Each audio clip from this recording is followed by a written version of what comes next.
नमस्कार बच्चों।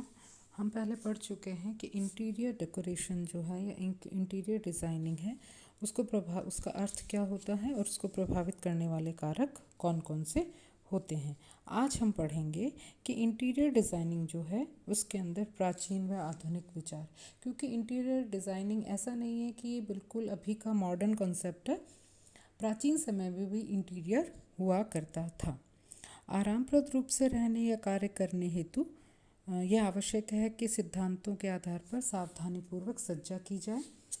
अनेक सारी तकनीकें हैं जिनको कि हम अपना रहे हैं और उनकी वृद्धि हो रही है, तो उसके हिसाब से हमें जटिल मांगे भी उत्पन्न हो जाती है और उसके हिसाब से ही हमें अपने जीवन के तरीके को जीने की कोशिश करनी चाहिए।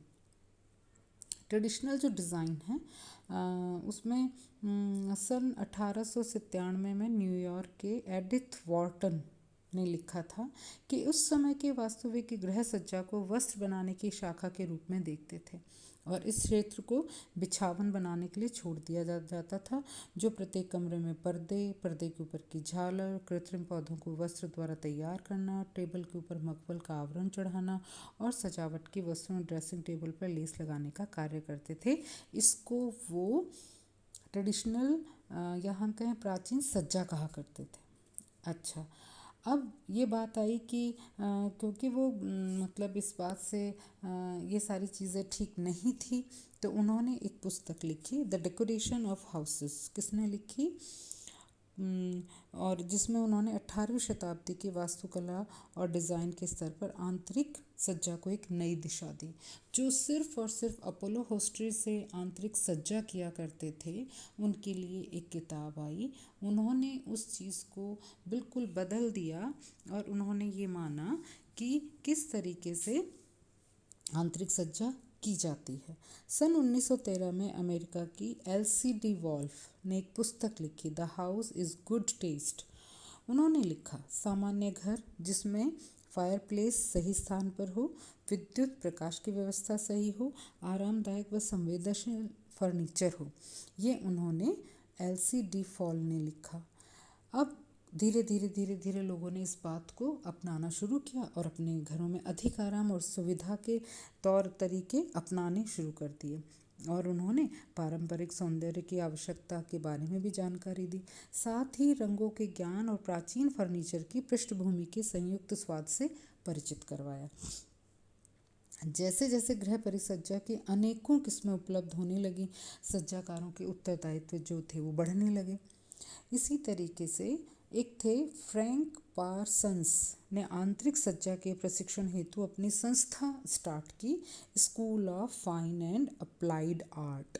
उन्होंने उस संस्था में ये व्यवस्था की कि बच्चों को सिखाया जाए कि घर की आंतरिक सज्जा कैसे की जाती है और उन्होंने पारंपरिक वास्तुकला और परिसज्जा के आधार के बारे में परीक्षण किया और डिज़ाइन के सिद्धांतों और उपयोग के बारे में जानकारी दी।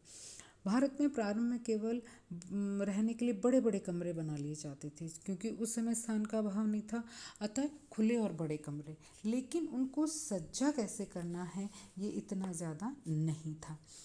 भारत और फिर अगर उसमें जो हायर इनकम ग्रुप वाले लोग होते थे वो इतने बड़े बड़े कमरों में रहते थे, तो उनका जो फर्नीचर होता था वो बहुत लार्ज स्केल का होता था, बहुत नक्काशीदार होता था, बहुत हैवी होता था उसमें।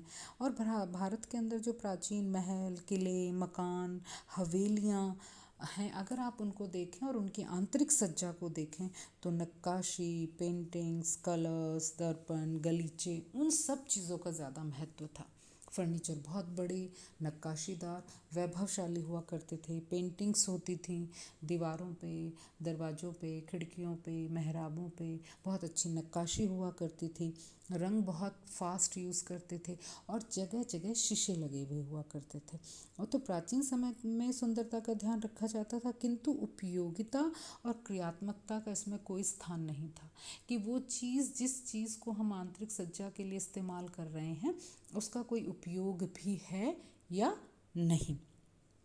तो इस तरीके से हम मतलब प्राचीन जो आंतरिक सज्जा थी वो हम करते थे। मॉडर्न जो आंतरिक सज्जा है उसके अंदर धीरे धीरे धीरे धीरे जो है ये जितनी भी आधुनिक विचारों का विकास हुआ उसमें जो डिज़ाइंस थे वो प्राचीन थे।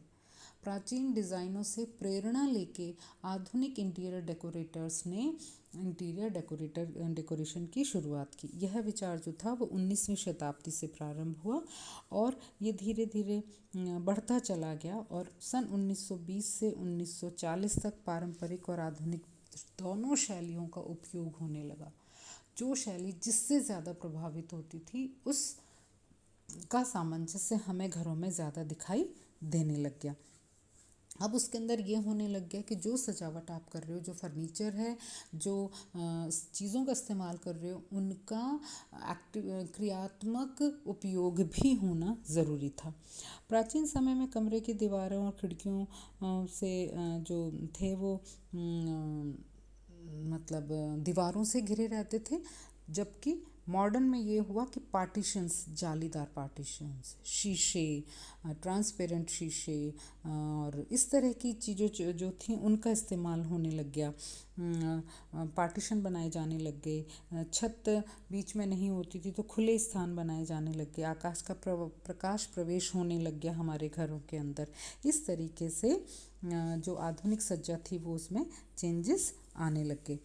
इसके अलावा लुइस ममफोर्ड 1968 का विचार है कि तकनीकी का उत्कर्ष हमारे विकसित वातावरण को अमानवीय भी बनाता है। आंतरिक सज्जाकार को इस प्रकार के दबावों का मूल्यांकन करना चाहिए और प्रयत्नों को ऐसी प्रगति की ओर निर्देशित करना चाहिए जो विज्ञान और मानवीय आवश्यकताओं के मध्य संतुलन रख सके।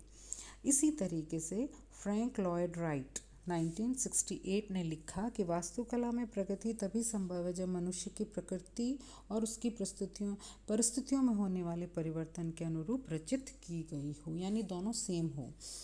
फिर वॉटर ग्रुफियंस ने कहा है कि वास्तुकला और वातावरण निरंतर परिवर्तनशील है, किंतु यह मानवीय जीवन की आवश्यकताओं के अनुरूप मौलिक भावों की रचना करते हैं और इस प्रकार मानवीय प्रवृत्तियों का नवीनीकरण भी होता है। उन्होंने इस बात को बोला। तो इस तरीके से वर्तमान समय में आंतरिक जो सज्जाकार हैं